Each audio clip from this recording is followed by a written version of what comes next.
A building battle is brewing in Canberra. Both sides of politics preparing to go to war over the construction industry watchdog. Set up by the Coalition to control union activity on worksites, the Labor Party now wants it gone.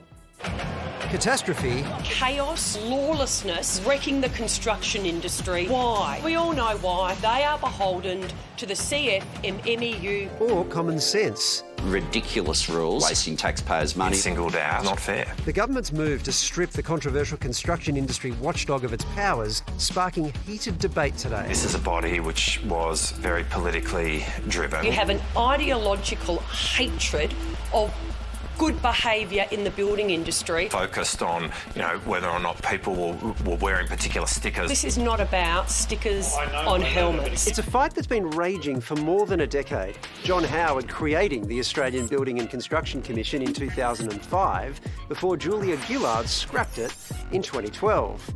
Tony Abbott trying and failing to revive it in 2015 before Malcolm Turnbull got the job done in 2016, but only after using it to trigger a double dissolution election which the Coalition almost lost. Now, Labor has its eyes on another demo job. And you guessed it. Will you bring it back? Absolutely, yes. We have made that commitment. It does not change. It is purely political, the way that the ABCC has been handled over recent years. The Coalition want to take a lot of the power away from the unions, and this watchdog was a way for them to do it. Obviously, the Labor Party has been against this sort of construction watchdog for exactly that reason, because they say that unions should be able to have an oversight. The Coalition argues the ABCC is needed to tackle lawlessness in the construction sector and keep unions in check. In cases that it is brought before the courts, it has had a 91% success rate. Labor insists it's a witch hunt and a waste. Those sorts of issues should never have been something for an official government regulator to be wasting taxpayers' money on. And with the government planning to introduce legislation to dump the body altogether later this year, why? The building wars look set to rage on. I don't think it's going to be fire and brimstone for the economy, because it hasn't been fire and brimstone before the ABCC existed. High-rises, construction sites, they will continue. Will unions throw their power around a little bit more? Quite possibly. Why would you put this at risk? Well, Dave Noonan is Division Secretary with the CFMMEU and he joins us now. Dave, your union's reportedly been fined more than $15 million since 2016. I'm guessing you must be thrilled with the decision to strip the watchdog from its powers? Well, of course, this doesn't go to the enforcement or prosecution powers of the ABCC. The decision that's been made here is about the construction code, which is a procurement document that the ABCC have the role of enforcing. So this doesn't actually affect their legal powers to prosecute the union, which they do plenty of.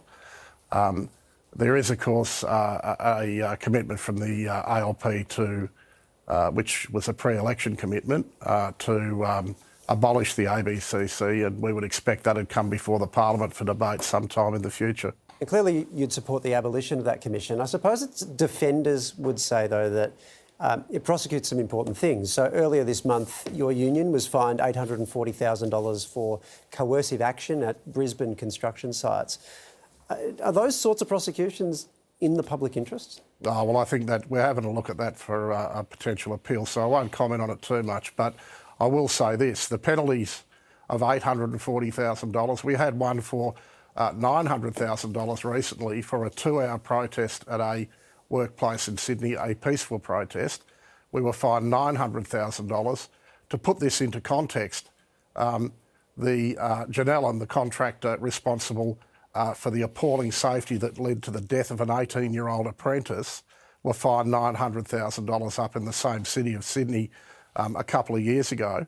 They paid not 1 cent because they were covered by insurance. You see, the point here is that we get these lurid allegations of someone swearing on a building site, saying the wrong thing, and massive fines, massive prosecution, huge taxpayer dollars used to do those prosecutions, but not one thing done to try and improve the sort of appalling safety conditions that led to the death of that young worker.